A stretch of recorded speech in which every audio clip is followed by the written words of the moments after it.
Buenos días. Pues vamos rápido.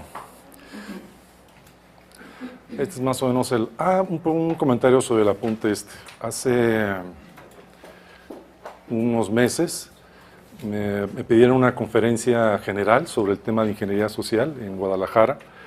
Y entonces armé una presentación que no me gustó, esta tampoco, pero porque no tenía. Tengo presentaciones sobre los proyectos que vamos a ver, pero no una presentación general. Entonces esta todavía no es una presentación general, alguna vez la haré. Entonces estos son más o menos los componentes del asunto. Vamos a entrar inmediatamente en tema. El tema de la ingeniería social aparece en mi vida más o menos a principios de los años 80. Por supuesto hay todavía antecedentes de estos antecedentes, pero ahí es donde aparece propiamente como concepto. Estaba yo en la Escuela Nacional de Antropología e Historia, no muy lejos de aquí. Ya estábamos recién venidos aquí a Cuicuilco desde Chapultepec. Y observaba que los antropólogos en campo hacían trabajos de intervención. Así que no eran investigadores los del INAH, o sea, los investigadores de etnología y históricas y no sé qué. Pero el antropólogo común y corriente, el que anda buscando chamba, siempre lo ponen a hacer chamba de hacerle cosas a la gente. Y entonces, no está educado para eso.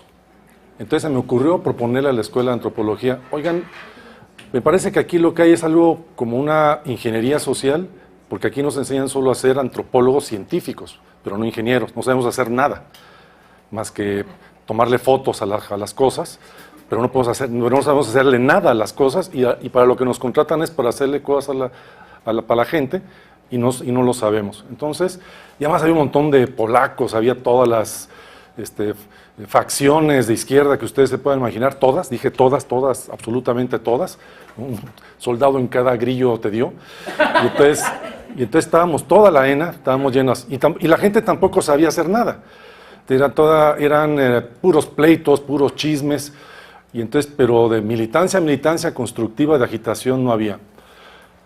Un poquito antes de ese tiempo, cuando empecé mis pininos como militante, también me daba cuenta, como el antecedente del antecedente, que haciendo bien ciertas operaciones, uno era muy eficaz en los resultados y en los efectos.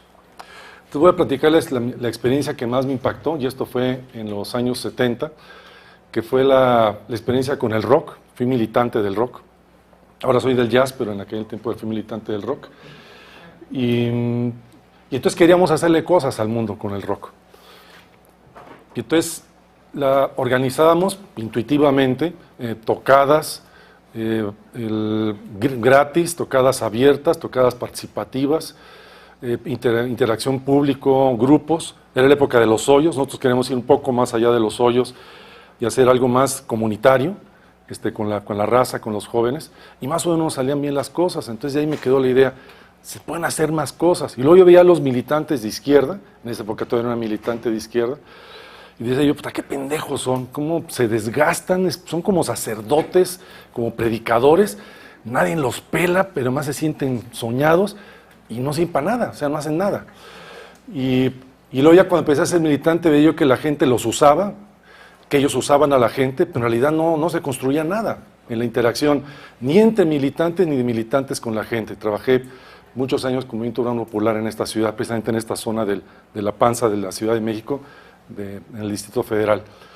Entonces estas preguntas de ¿y por qué somos tan ineficientes? Como militantes, por ejemplo, el desgaste de pararte en un tapanco chiquitito, en un cajón, en un mercado, y empezar a tirar rollos ahí, que esto y que no sé qué, López Obrador, o lo que en aquella época se dijera, y la gente pasando. Y luego, y no era uno, éramos como 7 oradores por sesión, y nadie pelaba nada. Decía yo, es una pendejada, es una mala obra de teatro, qué desgaste, qué... Y entonces había de los que se bajaban del tapanco diciendo, ya cumplí mi cuota acá de militante y de lucha por la revolución, y otros bajaban diciendo, puta, qué vergüenza, qué pena aquí venir a hacer este oso. O sea, algo no funciona en la manera como hacemos las cosas. Bueno, de estos antecedentes vino esta propuesta en la ENA de formemos, para empezar, a toda la gente que trabaja en antropología social o etnología, gente que va a trabajar en campo, ponemos la ingeniería, en operaciones de cómo hacer cosas con la gente. Y yo observaba que teníamos, por fortuna, y eso fue otra feliz coincidencia, una líder de enfermeras y trabajadores sociales en la Ciudad de México, que después llegó a ser hasta gobernadora de Zacatecas, Amalia, que es un personaje muy interesante desde entonces y hasta la fecha. Y entonces tuve oportunidad de tener contacto con enfermeras y con trabajadoras sociales. Y yo veía que a ellas sí las formaban de alguna manera en operación social, en hacer cosas con la gente y hacerlo bien. Desde convocar, reunir, informar, organizar.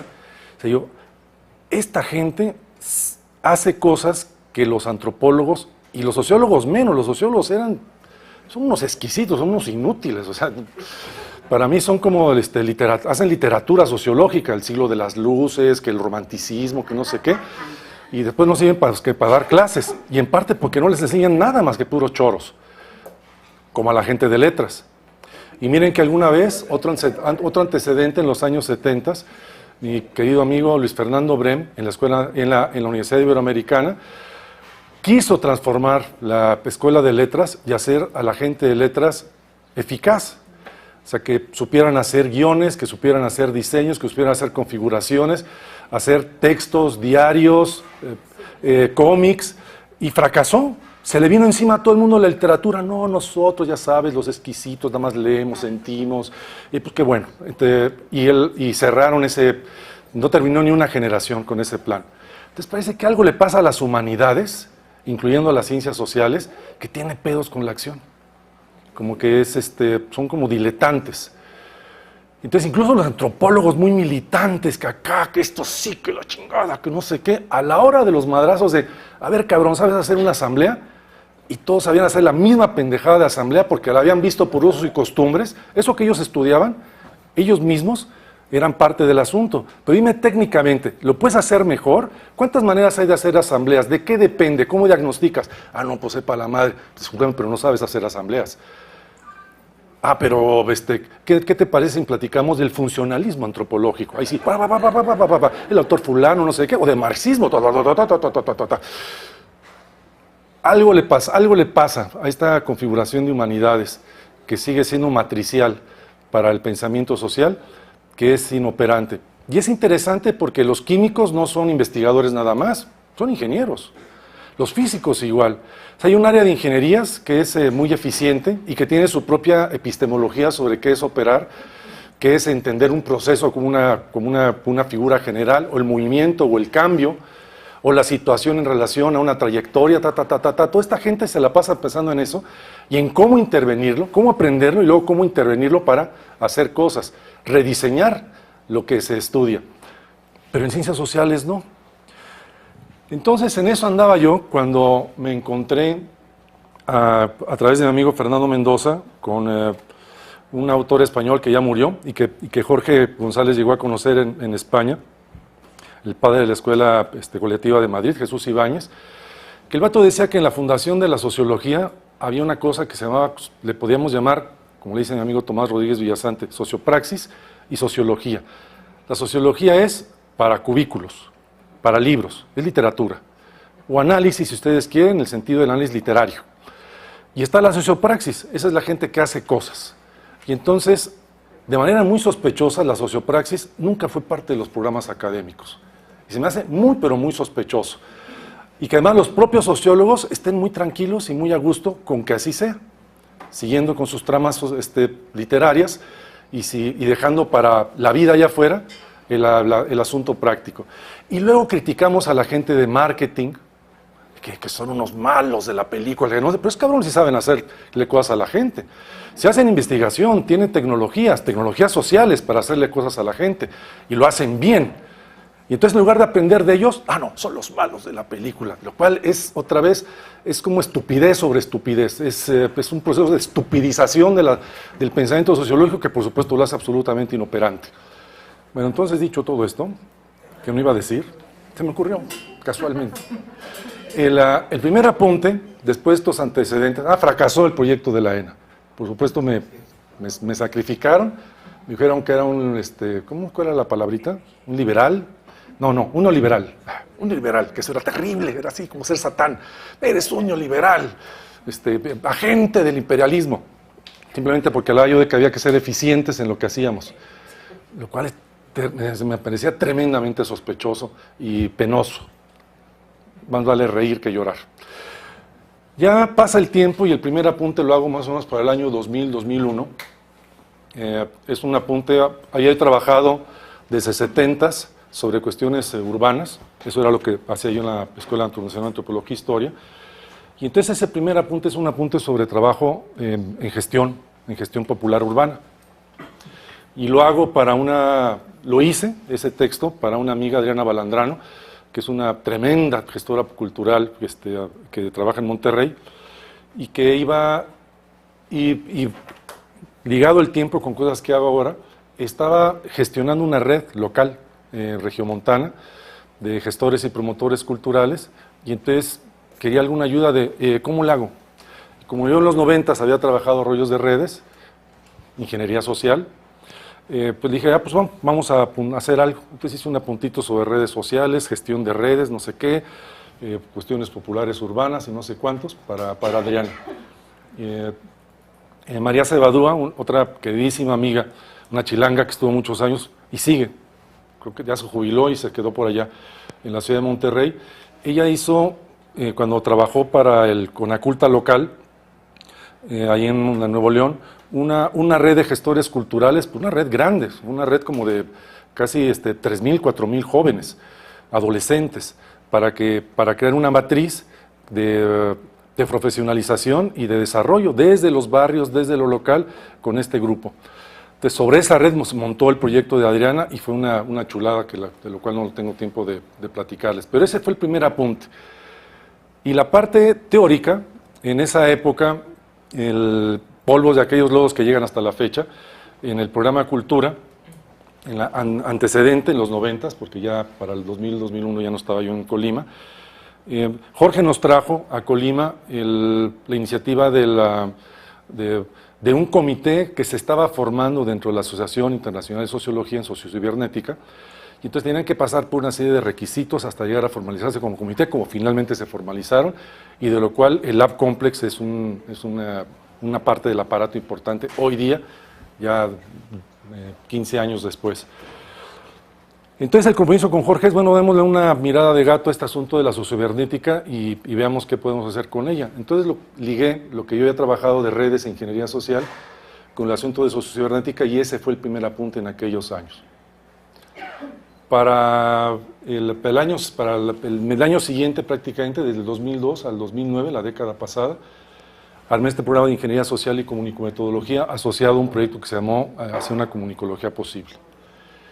Y de eso ya hay un montón de textos y propuestas y no sé qué cuentos, pero lo más interesante es a partir del 2010, cuando termino el trabajo de Comunicología X, que está asociado, era un apéndice del programa de Ingeniería y Comunicometodología, o sea, que quería yo desarrollar una comunicología para tener una ciencia de la comunicación, para poder hacer ingeniería en comunicación social, que es el proyecto siguiente, ya del 2010 para acá, con el grupo de ingeniería en comunicación social, que es este.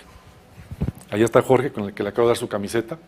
Esta es la camiseta hecha en Tijuana. Y acá hay otros miembros del JICOM, como Josué y René, que va a ser el comentario de esta charla. Y otros miembros asociados de diferente tipo, como mis amigos de ocio y recreación. Está la Laura, el Guile, que están ahí, y mi amigo el Alfonso Gumucio, que también a través de comunicación estratégica, que lo vamos a ver inmediatamente, que está por acá, también está asociado. Entonces vamos de una vez a ver esa parte. Esto no lo voy a saltar ya para ir rápido. Líneas de trabajo. Entonces, estas son las líneas de trabajo del programa de Ingeniería en Comunicación Social. Sobre ese término, Ingeniería en Comunicación Social, el primer proyecto, el que tiene más desarrollo, ya va en una segunda fase. Solamente hay dos que van en tres. El de cibercultura, el de gestión cultural y el deporte van en una segunda fase. Y ese primero es el deporte, cultura física, ocio y recreación. Entonces tenemos una red, tenemos una asociación civil, hay otra red también solo de ocio y recreación a la que pertenecen mis amigos Laura y Guile. que también es latinoamericana, la nuestra es iberoamericana, internacional, tenemos hasta gente de Inglaterra para ya contar como multilingües. Y esa es la primera línea de trabajo. Entonces aquí el tema que yo trabajo dentro de esta línea, hay un montón de proyectos ahí. Y el proyecto que yo trabajo en lo personal es el de deporte y ciudadanización. El deporte fue construido, fue sintetizado en Inglaterra, de siglo XIX al siglo XX, para construcción de ciudadanos. Para eso fue sintetizado el deporte, para poner orden, para un tipo de orden de lo social, una configuración de vínculo, de interacción, de relación entre formas generales y particulares, pasando por algo que, por supuesto, los sociólogos son los más ignorantes del tema, el cuerpo. El cuerpo, el pito, la emoción, la afectividad, cosas de las cuales no saben absolutamente nada los sociólogos, ni los antropólogos, antropólogos un poco más, los psicólogos sociales más todavía que los otros dos. Y entonces el caso del deporte, que es una tecnología social basada en el cuerpo, es una tecnología del control y el autocontrol de la excitación para moverse dentro de normas y colaborar y convivir dentro de esas normas, desde tu propio cuerpo contigo mismo, por ejemplo las artes marciales, hasta un campo de fútbol. Bueno, entonces, ese es un proyecto hermoso, que tiene que ver con deporte, con cultura física, ocio y recreación. Estamos metidos en el rollo de bicicletas y rollo y medio. Gestión cultural, este es mi oficio más antiguo, mi primer oficio como ingeniero social fue como gestor cultural, en aquel proyecto del rock que les platicaba, de principios de los 70s. Entonces, por esa razón, tengo más de 40 años de gestor cultural. Es lo que más he sido en mi vida, ha sido gestor cultural. Y entonces yo se la debía. Entonces, tengo 2 libros de ingeniería, uno es sobre deporte y el otro sobre gestión cultural. Sobre el deporte, por el compromiso con toda la gente que tenemos trabajando, unos 10 años en este primer proyecto, y con todos esos más de 40 años que tengo de gestor cultural, también tenía un compromiso. Entonces, en eso sigo, en eso estoy. Sobre el proyecto de gestión cultural, por ejemplo, trabajé recientemente, el año pasado, sobre orquestas infantiles y juveniles en Baja California. Estoy trabajando ahorita un proyecto sobre museos comunitarios en Puebla, que es uno de mis lugares de residencia. Y aquí en la Ciudad de México estoy trabajando con colectivos y grupos y empresas de jazz, como comentaba hace un momento mi amiga Carla. Bueno, es gestión cultural y además formo parte de la red iberoamericana y de la Red Nacional de Gestión Cultural, y allí también hay un montón de proyectos. Ayer me estaba yo platicando con una amiga que está trabajando gestión cultural en Cerezos. Entonces es un proyecto muy padre, porque además lo está haciendo con elementos de género, tanto en hombres como en mujeres. Entonces vamos a trabajar alguna cosa con ella, con la gente con la que yo trabajo, vamos a hacer algunas ligas, y hay proyectos ahí muy bonitos. El de familia y parejas, ese está asociado con este proyecto, el del doctorado. Hay 2 doctores, creo, de la generación primera, y uno de los 2 doctores es mi amiga Diana Cardona, que es miembro del grupo de Familia, Pareja y Relaciones Afectivas. Entonces es un proyecto de ingeniería en comunicación social y familia. Entonces trabajamos con parejas, trabajamos con relaciones adolescentes, padres de familia, y yo en particular trabajo la relación entre el colectivo familia, que eso está más asociado a está asociado a este otro proyecto de acá abajo. ¿Qué hubo? Yo creo que es como la segunda vez que uso la madrola esta del láser. Entonces, y el que yo trabajo asocia el colectivo familia con colectivos sociales de otro tipo. Entonces ahorita les voy a platicar que acá abajo el mío. Entonces lo que estamos haciendo acá es abriendo el espacio de algo que normalmente se titula como terapias, pero desde un punto de vista comunicológico. Hacer intervención en familias, en vecindarios, en comunidades, en acciones de padres de familia, a través de la ingeniería en comunicación social. El de cibercultura, esto lo empecé en los 90s con las redes. Hay una red que es históricamente muy importante para nosotros, para la cual sí pertenecemos varios de los que estamos aquí, pertenecimos, la de Investigación y Comunicación Compleja, la RIC, que trabajó en los 90s. Y ahí el tema era impulsar un concepto de cibercultura que se parece a lo que trabajan acá ahora en el doctorado, es antecedente de este primer proyecto de cibercultura, que era un proyecto de ingeniería social. El tema era básicamente redes sociales y trabajar la cibercultura como una red reflexiva, una red que se construye, se autoconstruye, se autopercibe. y juega conversando con otras redes y con otros colectivos, también para autopercibirse, construirse y entonces reordenar el espacio social. Es un proyecto muy suave, ahora hay una continuación al respecto. Con el rollo del movimiento 132, que con mi amigo Jos, hicimos un libro en el año 2000, a principios del 2013, y con eso nos vinculamos a una red internacional sobre temas de movimientos sociales y asuntos de cibercultura. Está muy interesante.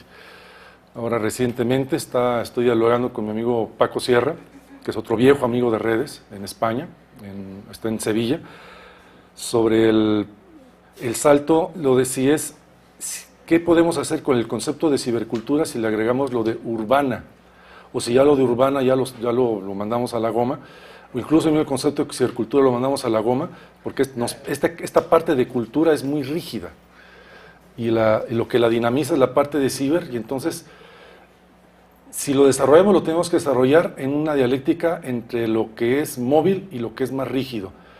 Pero la verdad ya lo rígido ya nos vale madre, entonces ¿por qué vamos a buscar otro concepto, inventar otro concepto, para empezar a hablar del cibermundo, del ciberespacio, o la vida que viene, o que ya estamos viviendo? Entonces estamos acá, está muy interesante. Lo de comunicación estratégica, por ejemplo, eso me une al proyecto de acá René, o las cosas que hice en Puebla, en las cuales estuvo asociado mi amigo Alfonso Gumucio, donde trabajamos lo de comunicación estratégica en el espacio de gestión en organizaciones, desde organizaciones cerradas institucionales como las empresas y organizaciones comunitarias, como ya les platicó él mismo, me parece, hace 2 días. Este proyecto de comunicación estratégica está bien padre. Entonces hay una red latinoamericana también, está el FISEC, que tiene, después de 10 años de estar teniendo reuniones, el Foro Iberoamericano de Estrategias de Comunicación, al cual yo pertenezco. Soy el disque presidente del capítulo mexicano, aunque no hago nada, pero disque. Bueno, hago cosas, pero no lo que ellos quisieran. El FISEC durante 10 años se dedicó a revisar conceptos de la economía, hasta de la guerra, la estrategia de la guerra, de biología, de física, con ingenieros. En comunicación yo creo que este es el área de mayor desarrollo conceptual y metodológico que tenemos. Muy lejos de AMIC y de CONEIC y del campo mexicano de la comunicación, pero como varios años luz. Es como otra galaxia. Pero tarde o temprano estos se van a ligar porque formamos parte del mismo espacio social y académico. O sea que nos vamos a ir maridando. Entonces aquí yo he invitado a México a 2 de los líderes del movimiento, Rafael Alberto Pérez, que está en España, y a Sandra Mazzoni, que está en Argentina, y a otros amigos, como Alfonso Gumucio, que trabaja desde Bolivia, es uno de nuestros grandes cuadros iberoamericanos del rollo de la gestión en comunicación comunitaria a nivel mundial, yo creo. Y todos los proyectos que hay aquí en comunicación estratégica también están bien bonitos. El último aquí en México es en CADEC, también no muy lejos de acá, con mi amiga Diana Cardona, el Centro Avanzado en Comunicación de Eulalio Ferrer, donde tenemos un doctorado en comunicación estratégica. Entonces ahí están saliendo proyectos también interesantes. Movimientos sociales y colectivos, esto es lo que estoy haciendo ahorita en Puebla.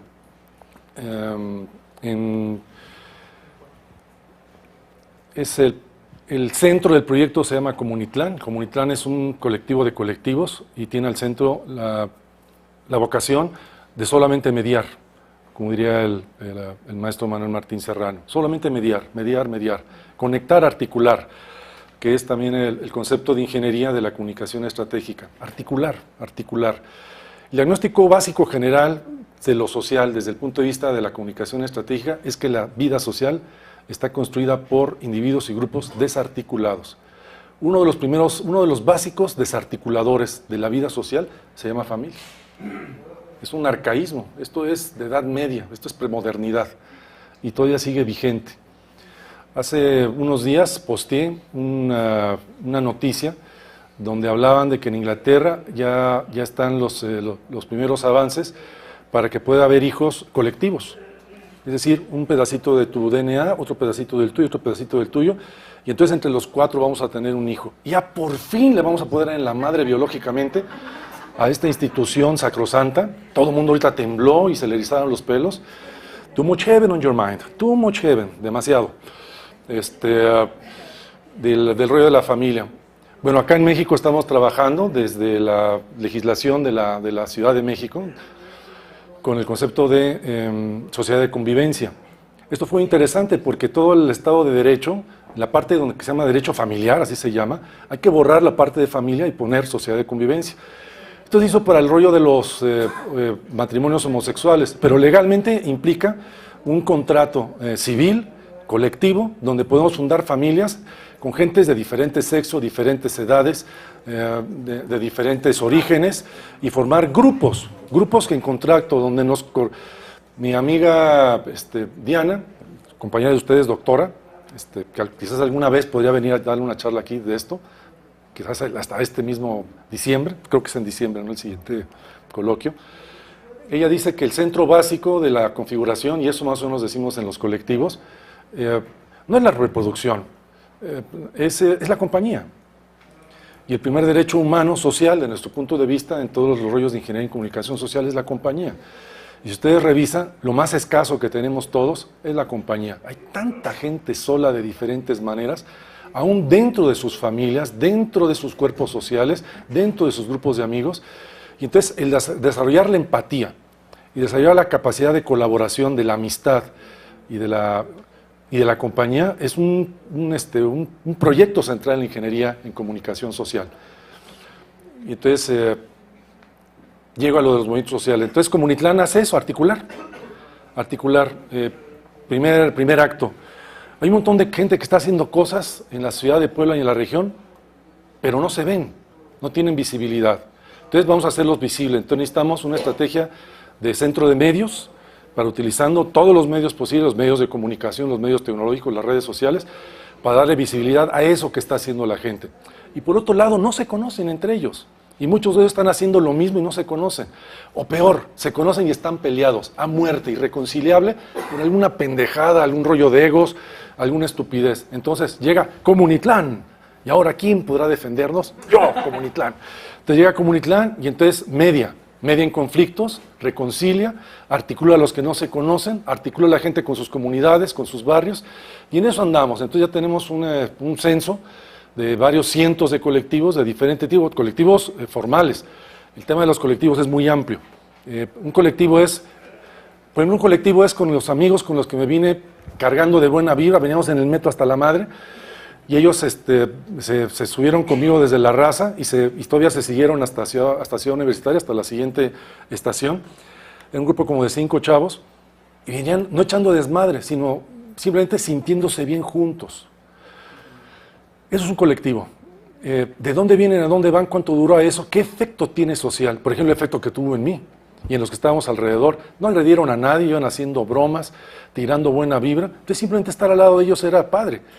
Ya cuando aquí en Zapata hubo más espacio para no estar tan apretados, hasta nostalgia me dio porque los vatos se fueron para allá y casi me dio ganas de seguirlos para estar ahí juntito a ellos del buen rollo que traían. Bueno, eso es parte de lo que trabajamos en este asunto de los colectivos.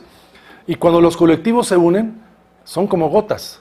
Cuando se colectivan, entonces hacen chorros, y los chorros se llaman movimientos sociales. Entonces es parte del tema con el que estamos viendo, como decía mi amigo el oso, sin albur, hay de ver gotitas, hay que ver después chorros de agua.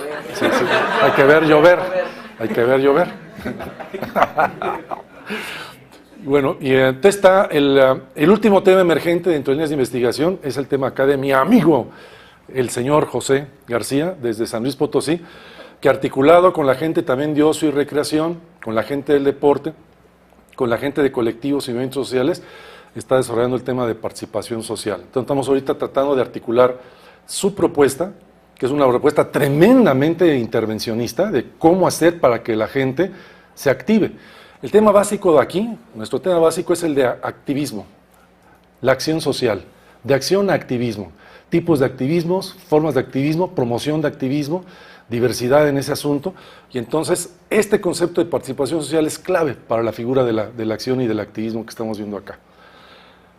Entonces, aunque ya me llevó un montón de tiempo, así estaba previsto fríamente, era para que se dieran una idea de más o menos de qué es eso de la ingeniería social y para qué sirve. Bueno, sirve para todas estas cosas que estoy diciendo y que les hablé muy rápidamente. Entonces vamos a ver algo general. Bueno, esto si tuviéramos tiempo es muy interesante porque el concepto, ¿de dónde viene el concepto de ingeniería social? Bueno, tomando como base el pequeño Ladrús, es invención, fraccionamiento y utilización de la técnica industrial. Entonces, si esto lo pasamos a... No, es que ching, ya me tengo que saltar todo. Bueno, pues esto lo podemos hacer una traducción en lugar de que diga ciencias físico, matemáticas, diga solamente ciencias o conocimiento.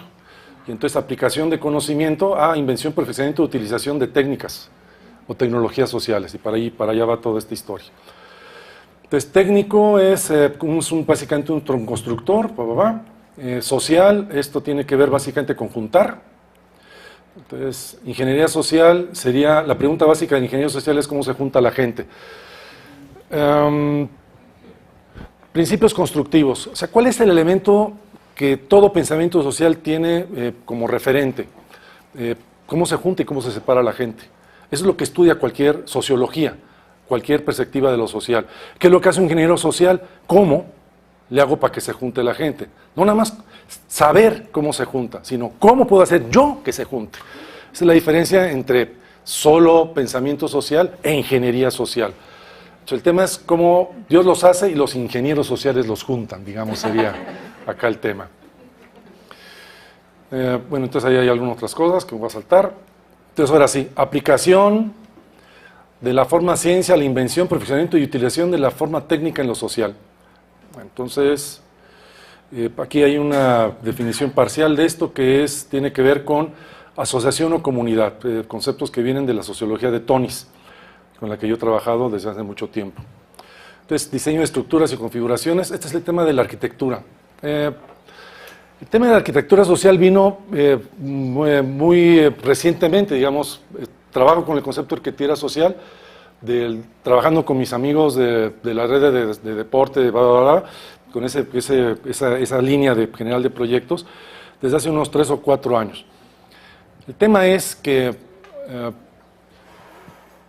hay diseños, como el diseño de un arquitecto, de vida social, y otra cosa es un anglicismo que es muy claro en su operación, y otra es la implementación de ese diseño.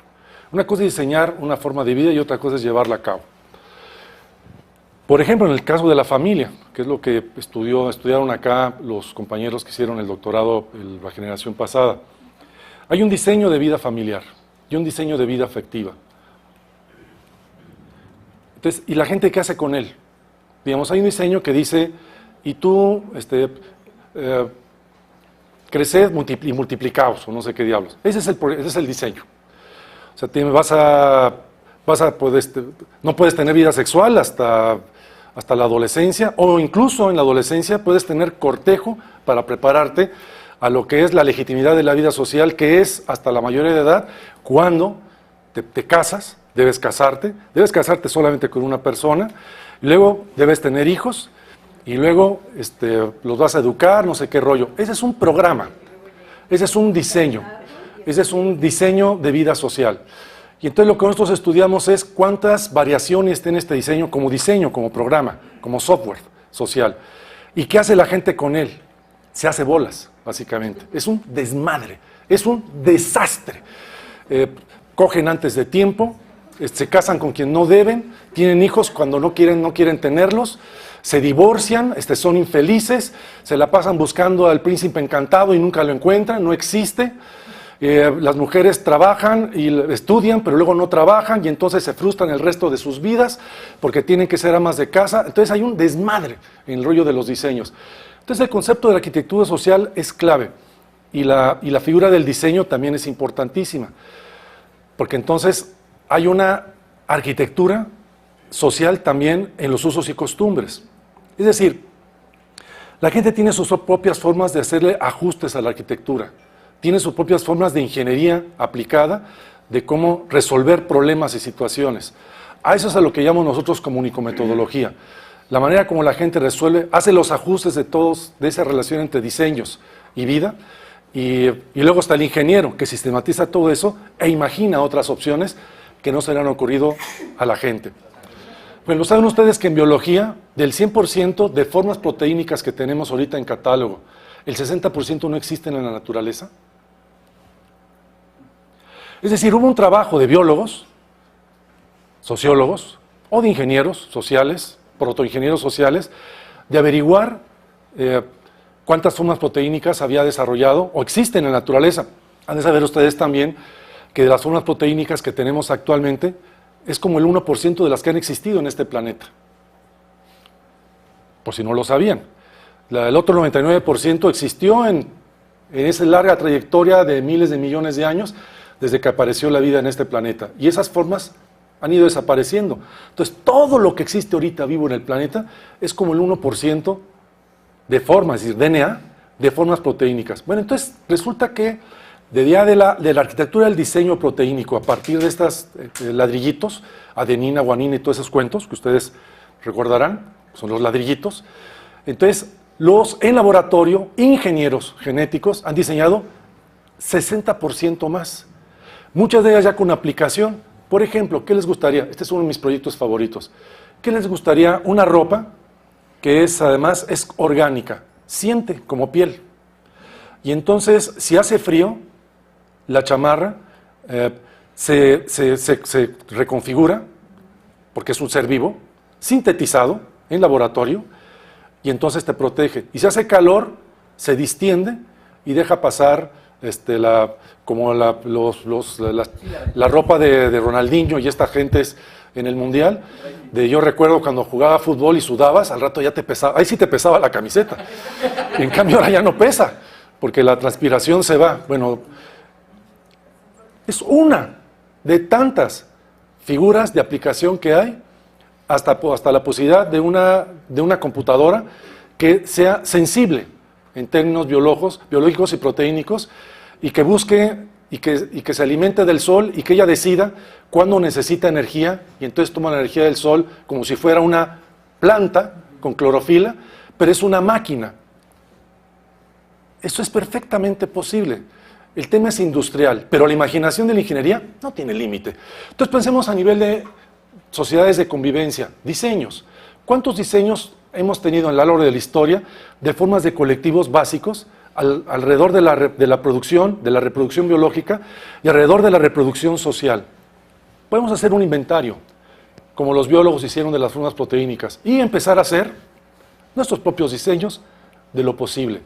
Y nosotros, a partir de entonces de la figura de sociedades de convivencia, estamos ya imaginando algo para proponer a la gente y decirle: miren, tienen el marco legal para poderlo hacer, utilícenlo.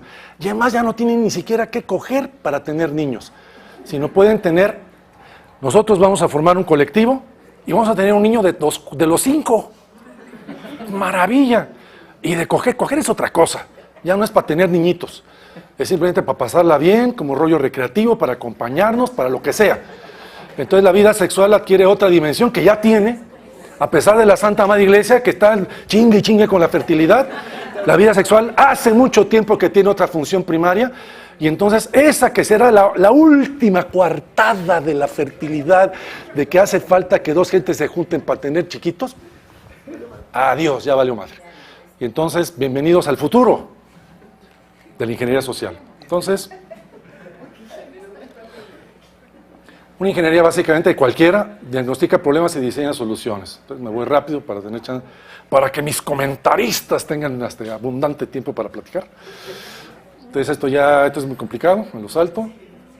Ingeniería en general opera en 3 dimensiones. Esta sí está interesante.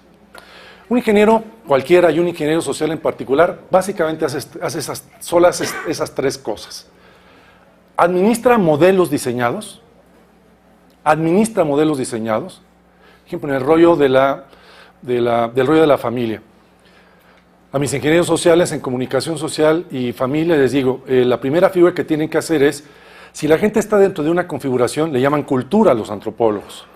en alguna configuración de diseño de vida familiar y están teniendo problemas con ella, entonces tu primera chamba es, ay,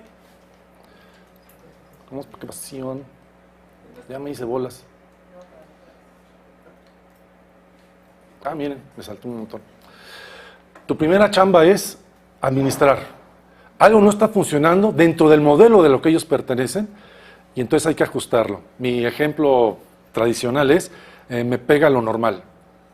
Este fue motivo de una larga y sabrosísima polémica con mis compañeras, sobre todo las mujeres del grupo, de, bueno, llega una señora o tú estás trabajando ahí, ahora en León, tenemos ahí otro proyectito también, está ahí una empresita ahí, de excompañeros de ustedes también, que están por doctorarse, un grupito, y con los cuales yo colaboro en algunos proyectos. Entonces ahorita están trabajando en un rollo que se llama gestión social comunitaria, que es parte del gobierno municipal.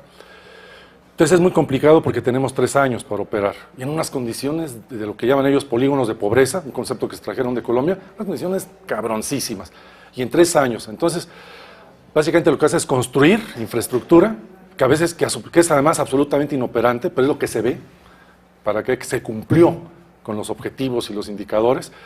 Pero ya la parte de articulación social es rudísima, porque en 3 años uno puede hacer poco o nada.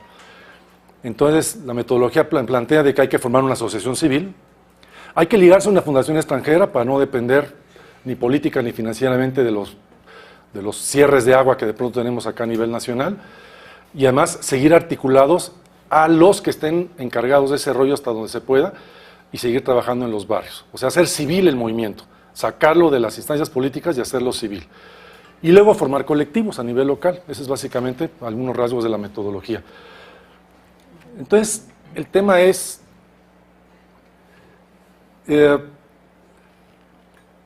la gente sobrevive en esos polígonos, me pega lo normal primero y luego lo de los polígonos. Entonces, en ese ambiente, a las morras las golpean los vatos.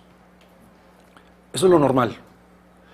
Entonces, si a la morra le pega de más, entonces dice, doctora corazón, tengo un problema con mi marido, me está pegando de más. Pero igual al revés. Y si le pega de menos, doctora corazón, algo está pasando, me pega de menos. Entonces, compañeras ingenieras, si ustedes son administradoras de un modelo local de desarrollo, ¿qué les toca hacer? Entonces ellas sean de volada, que no le pegue. Mala respuesta. Eso crea un desmadre, tanto para la persona como para la ecología. Tienes que ajustarla a que le pegue lo normal. Que le pegue lo normal. Que tenga, dice acá mi amiga, que tenga horario y día para golpearla y se ajuste al protocolo. Entonces, hay modelos entonces de diseño social que vienen de atrás. Y entonces el ingeniero, como el ingeniero industrial, entonces él no diseña motores, pero es un administrador de motores. El ingeniero químico de una cervecería, él no diseñó lo que está administrando, pero tiene que darle sustentabilidad y mantenimiento a ello. Bueno, los ingenieros sociales hacemos unas funciones semejantes, como de mantenimiento, administración, de modelos de operación que nosotros no diseñamos. Luego el segundo nivel es el de ajuste, podemos hacer algunos ajustes. Tengo un cuñado que es un chingón para los motores, entonces prácticamente ha reinventado los motores de Volkswagen en su momento para hacerlos más potentes, que gasten menos gasolina, que no sé qué cuántas historias.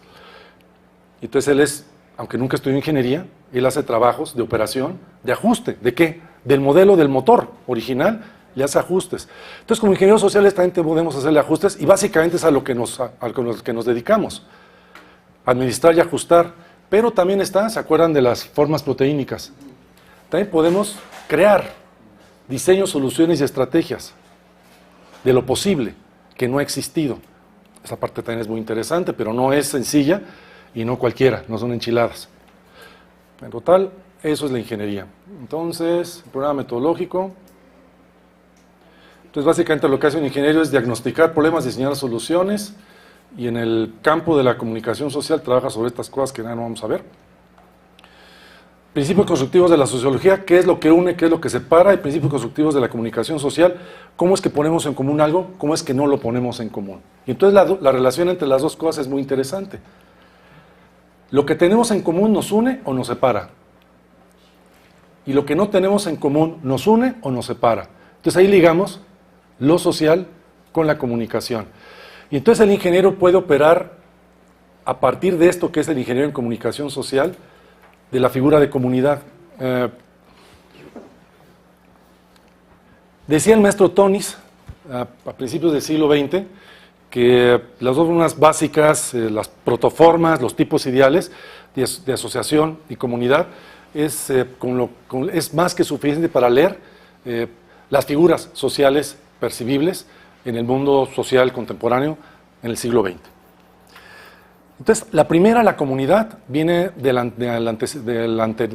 pasado, y es donde hay una horizontalidad, donde hay una semejanza, una comunidad de sentidos, de prácticas, la comunidad tradicional, así entendida. Y en la asociación, que es el proceso de modernización, es cuando se fragmenta esa comunidad, tanto en grupos como hasta llegar a los individuos, y aún dentro de los individuos, en sociedades, en personalidades múltiples. Esto es fantástico, porque en Internet el proceso de asociación ha llegado al punto en el cual yo puedo tener, sin ser un psicópata, sino ser una persona y un muchacho común y corriente, puedo tener 7, 8, 9, 10, 12 personalidades, y es como una especie de cancha de entrenamiento de la vida social, o es ya vida social, la cibervida. Entonces no tengo que ser una sola persona. Esto es maravilloso, esto es fantástico. Y las feministas tienen hace rato hablando de la quíntuple jornada y no sé qué mamadas, porque tienen que ser, las chicas cosmos tienen que ser modelos, cocineras, costureras, lavanderas, amantes, enfermeras. ¿Qué hubo, cabrón? O sea, que qué internet y qué la fregada. Esta onda de las personalidades múltiples hace rato que la tenemos en nuestro mundo. Y como dice el chiste, en cambio los hombres pues son proveedores y baquetones. Entonces, se la pasan en disque trabajando para proveer y baquetoneando para presumir que todavía las pueden. Es un resumen sintético de la situación. Entonces, todas estas figuras de asociación y de comunidad son muy interesantes. Más interesantes son las formas con las que estamos trabajando ahora en Ingeniería en Comunicación Social desde la comunicología, con lo que llamamos sociedades de comunicación y comunidades de comunicación. Puede haber vínculos, articulaciones entre estos individuos múltiples. Claro, es más, necesitamos que haya esta multiplicidad en los individuos, que es lo que llamamos, y eso aparece en el libro de 132, pertenencia a comunidades estéticas. Las comunidades del pasado solo podrías pertenecer a una, y tenías que ser de una manera y seguir unas normas, si no la comunidad te castigaba o te excluía. O estás conmigo o estás contra mí.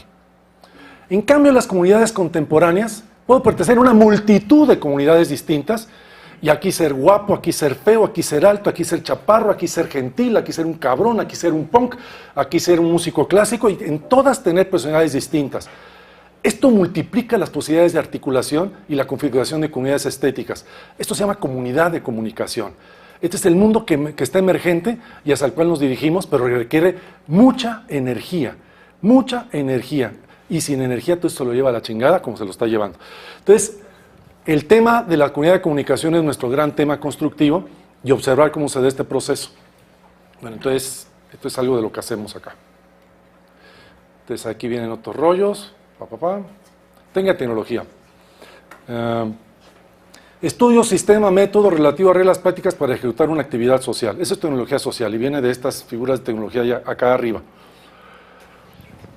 Es muy interesante, concepto sociológico básico, acción social. Todos hacemos acciones sociales y ya desde un punto de vista psicológico-social, una acción social, acción, si es acción, ya es un tipo de actividad. Pero todos relacionamos actividades. Actividades simplemente es el desempeño biocalórico, biomecánico, de nuestro transcurrir a lo largo del día de nuestra vida. Entropía, actividad. Se va tipificando que hay cierto tipo de actividades que son regulares y que tienen cierto sentido. Eso en sociología se llaman acciones. Si esas acciones son operaciones constructivas de mantenimiento, de reproducción social, bueno, eso ya entra a otro nivel y podemos empezar a hablar que empieza a configurarse como una tecnología social, que tiene que ser enseñada, tiene que ser mantenida, tiene que ser sustentada. Por ejemplo, voy a hablar de una muy simple, la higiene. Es una tecnología social. Marcel Mauss, el padre de la antropología y las sociologías contemporáneas, hablaba, creo que de sus propuestas más bellas como antropólogo es la propuesta de técnicas corporales. Y lo primero que hay que observar como uno en una etnografía es las posiciones de los cuerpos, como la coreografía, lo que estamos viendo. Y esa coreografía me va a dar después, cribándola, el elemento de acciones, actividades sistematizadas, operaciones constructivas de sustentamiento de la vida social y tecnologías sociales. Y ya como llevo a tecnologías sociales, entonces ya estoy a nivel de institucionalidad. ¿Quién guarda esas tecnologías sociales? ¿Quién se preocupa de que no desaparezcan? ¿Quién se preocupa de que sobreexistan? ¿Quién las vigila? ¿Quién las audita? La familia, las instituciones son las que auditan y vigilan que eso suceda. Entonces la pregunta es, ¿cuántas tecnologías sociales los construyen a ustedes cotidianamente y cuántas ustedes son agentes de su reproducción? Y entonces viene el otro espacio. ¿Y cuántas tecnologías sociales están al lado de ustedes, pero no forman parte de su catálogo? Ahí es donde entra el tema de los colectivos sociales. En el año 80 y tantos, 85, 86, que recién está llegado a Colima a trabajar en el quiz, viajaba mucho a Guadalajara, porque ahí se había rock and roll y en Colima era un rancho bicicletero. Todavía es bicicletero y va a ser más, ya dejó de ser rancho. Ahora es una urbe, una metrópoli bicicletera. Si mi amiga Siria y amigos que los acompañas se sale con la suya, porque la legislación más avanzada en temas de cultura civil, cultura vial y cultura urbana, cultura pública en el país, está desarrollándose en Colima por gente de la red, en particular por nuestra querida amiga la doctora Siria Salazar. Entonces, ya me emocioné pensando y se me olvidó lo que iba a decir. Estaba yo lo de las tecnologías. Lo de los colectivos. Entonces resulta que trabajando en aquel entonces, una amiga de Guadalajara, la alemana Tapatía, se estaba muriendo su abuela, y entonces de todo ese rollo de la relación con ella y del pueblo del que venía, del norte de Alemania, les toca en Comala, mis jóvenes comaltecos, donde yo vivía, acá con mi querido amigo, Jorge González de la Barrera, no, Sánchez de la Cadena, ¿cómo se llama? ¿Cómo dice mi comadre? O no sé qué. Que podían hacer 5 cosas mis jóvenes. Y en cambio los jóvenes de ella podían hacer 157 cosas. Y los dos pueblos eran más o menos de 3,000 habitantes, eran queseros lecheros, o sea, de ganado, pero no de carne, sino de leche, crema y queso, igual que Comala, y más o menos con el mismo Producto Interno Bruto, o sea que el dinero no es factor. ¿Cuál es el pedo? ¿Cuál es la diferencia? Porque hay un joven que puede hacer 157 cosas y en mi pueblo no. Ingeniería social, genética, ¿de dónde viene eso? ¿De dónde viene que solamente podamos hacer 5 nosotros? ¿Y de dónde viene que ellos pueden hacer 157? Cuando digo una cosa, nuestro querido amigo Armando el Blondi, pianista chingón que hace rato que no vemos, debe andar por ahí, ¿no? Bueno, hubo una época en que convivía mucho con él, porque era un tipo que tiene bueno, además de ser un pacheco genial, como todos nosotros comprenderemos, tenía una discoteca de poca madre, una cosa, y un aparato de sonido genial. Y entonces las fiestas en su casa eran sensacionales, o las tocadas. Y los desayunos con su morra, que era una colombiana que hacía tejidos y que cocinaba poca madre, esos desayunos tenían ya después, ya en la resaca de la mañana, entonces esas parrandas con Armando eran geniales.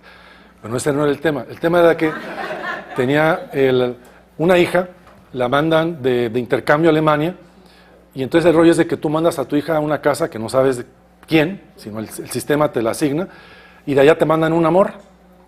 Entonces, la chavita alemana, la conocí, estaba en esa época Dimeque presentando las 10, incluyendo la inconclusa, las 10 sinfonías de Mahler, y en una de tantas me encontré ahí a Armando y a su mujer, y a la alemancita que tenía ahí, ¿qué es aquí? Como no sé cuánto. Y entonces me cuenta, estaba ya en ese momento en natación, en un club de tap. Estaba, de lo que yo me acuerdo, estaba en rollos de plástica mexicana. Estaba tomando cursos del Museo de Antropología, de rollos de antropología. Ya estaba en un colectivo trabajando con rollos de tercera edad, que en Alemania es muy común. Tienen una ingeniería de tercera edad que nos urge a nosotros acá, desarrollarla ya como cultura civil. Y bla, bla, bla. O sea que la morra llevaba 15 días y ya tenía una vida social, pero cabroncísima, y con diferentes tipos de gentes en diferentes partes de la ciudad. Se perdía y pasaba aceite, pero la morra ya se movía. Mientras tanto, en Alemania, la hija de estos vatos les escribía y les hablaba por teléfono: estoy aburrida, no tengo amigos, no sé nada, no tengo nada que hacer. El pedo no era Alemania, el pedo era ella. Ella que tenía el chip genético de solamente 5 cosas para hacer. Y la alemana traía el chip genético de 157 cosas para hacer. Entonces, con esa idea, estamos viendo el rollo de los colectivos. El tema es sistema de comunicación social. Definición operativa del sistema de comunicación social. Díganme con cuánta gente conversan para hacer cosas para otras personas que no sea familia, casa y trabajo. Levanten la mano. ¿Con cuánta gente conversan para hacer cosas para otros y que no sea familia, casa y trabajo? Eso se llama burocratización del espacio y de la vida social. En cambio, tener 157 cosas que hacer, por supuesto, la familia está en crisis, no sé qué, los valores, las mujeres cogen con todo mundo, qué terror, qué horrible, qué espanto, no sé qué. Y los vatos y la gente se separa, tiene hijos por todas partes, qué horror, que no sé qué. Ah, pero la parte que no vemos es el chingo de cosas que hacen con el montón de gente, para un montón de gente, a través de los colectivos sociales. Entonces, discúlpeme, la familia es mi enemigo. Porque la familia enrarece el espacio social, concentra demasiado la energía social e inhibe la creatividad y el desarrollo de posibilidades. Hace unas semanas escribí un texto sobre ciencia ficción, que es otra de mis aficiones desde hace 30 años o no sé cuántos, para una amiga, una pinche loca genial, Margarita Díaz, de San Luis Potosí, que está armando un dossier sobre literatura latinoamericana. Entonces a mí me pidió que escribiera el textito sobre rollos de ciencia ficción en América Latina. Y entonces la tesis básica de ese texto es: ¿por qué no hay ciencia ficción en México? ¿O por qué vamos a ver las películas gringas de ciencia ficción y las convertimos en bestsellers, pero no leemos nuestra ciencia ficción? Y el escritor de ciencia ficción quiere escribir de él con ella y con él y que no sé qué, sufre mucho, que solo está no sé qué. La misma mamada que viene del programa literario del siglo XIX europeo, cuando tenemos tantas necesidades de imaginar, de crear, de ver posibilidades. Ahorita que venía para acá, venía pensando en la siguiente imagen que tenía que ver con este asunto. Un escritor de ciencia ficción opinando sobre otro escritor de ciencia ficción norteamericano.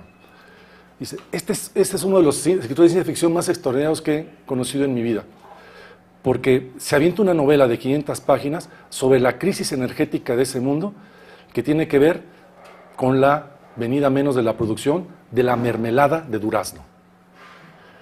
Y se lo crees. Es perfectamente posible.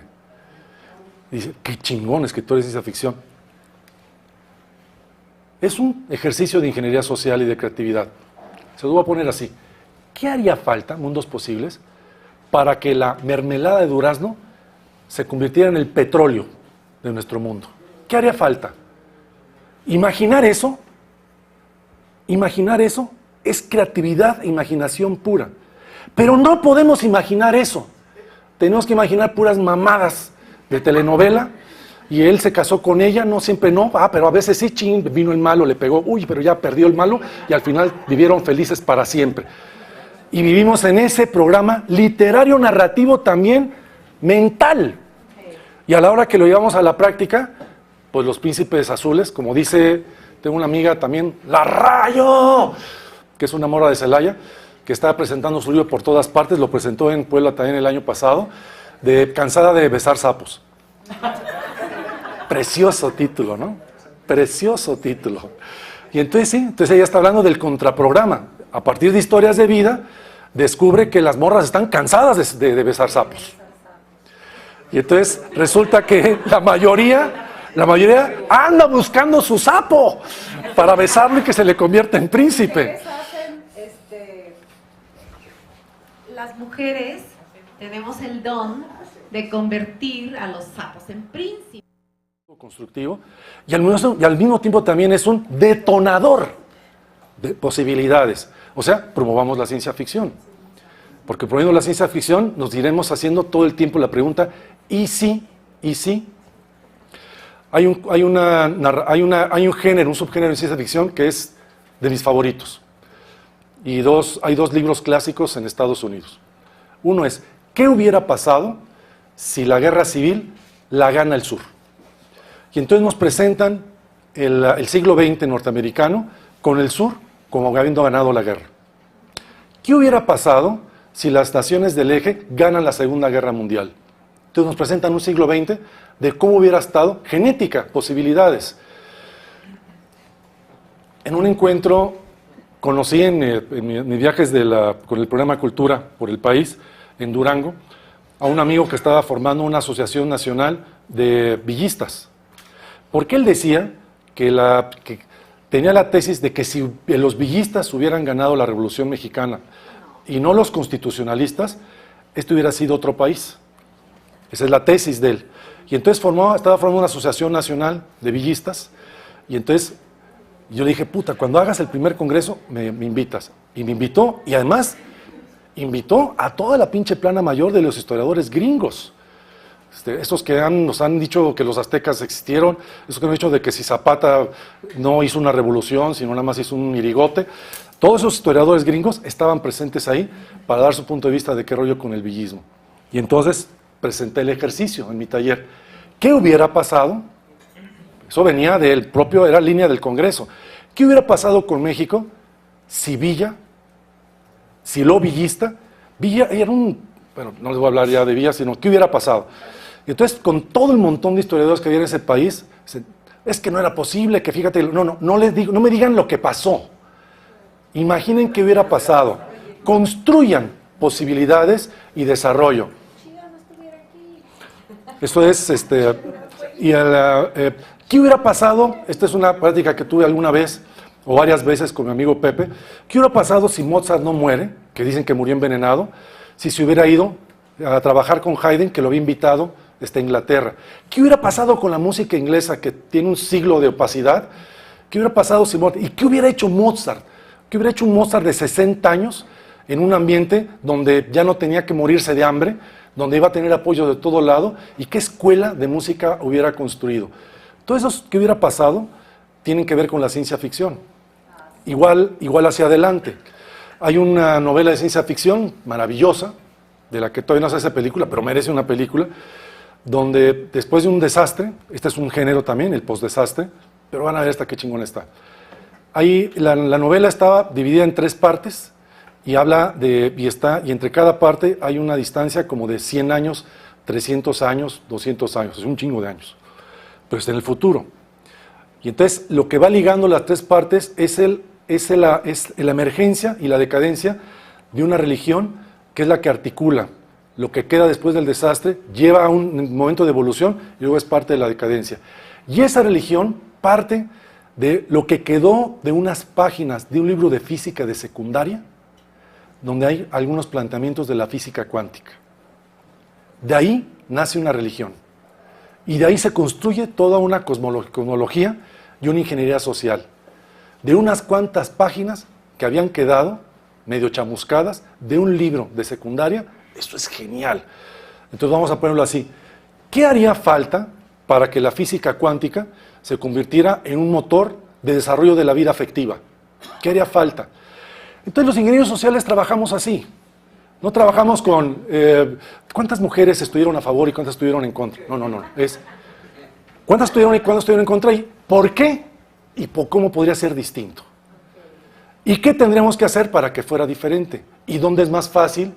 ¿Qué escenario es más fácil que otro? Con cualquier ingeniero que trabaja a partir de una lógica de escenarios y de costos y cálculo respecto a cada escenario y cada configuración de posibilidades. Bueno, eso es lo que hacemos. Y regresando al rollo de tecnología social, entonces la tecnología es el centro del asunto. El deporte es una tecnología social, la moral es una tecnología social. La familia La Sagrada Familia es una forma de tecnología social. La educación, la pedagogía son formas de tecnología social. El marketing es una forma de tecnología social. ¿Cuántas macrotecnologías tenemos y qué nos han hecho? ¿Y qué podemos hacer con ellas? Entonces, ¿pelarme con la propaganda y con el marketing? De ninguna manera. Es el país que más Coca-Cola consume per cápita del mundo. Mi pregunta no es si es bueno o malo, es una pregunta moral. Qué interesante. Pero yo soy ingeniero social. La moral se la dejo a los sacerdotes o a los sociólogos. Mi pregunta es, ¿cómo? ¿Cómo fue posible eso? ¿Cómo fue posible eso y cómo podría ser distinto? ¿Cómo? La pregunta siempre es técnica. No si está bueno o malo. Ya chale con esa mamada. Discúlpenme ustedes. No es una mamada para un montón de gente, pero para mí como ingeniero social me hizo ruido durante mucho tiempo y a mucha gente de mi generación ese ruido de que quería estar haciendo lo correcto, estar haciendo lo bueno. Y lo de hacerlo eficientemente pasaba a segundo término. Y entonces vidas completas se desperdiciaron, se murió gente en la estupidez, la mataron de manera absurda por estar haciendo lo correcto y no por estarlo haciendo bien. Y entonces vámonos preguntando un poquito más, ¿cómo hacerlo mejor? ¿Cómo hacerlo bien? ¿Cómo ser eficientes? Y no nada más el rollo de ser bueno o malo de la película. Digamos para variar. Y ya se acabó. Entonces no sé qué. Tecnología de comunicación social, estudio, ¿cómo está? Estudio, sistema, método relativo a las reglas prácticas para ejecutar una actividad social para poner en común el sentido de unir o separar significados, comportamientos, configuraciones, sistemas, información, comunicación en las relaciones sociales. Pam, pam. Ya, ahí. Tan, tan, ya, se acabó.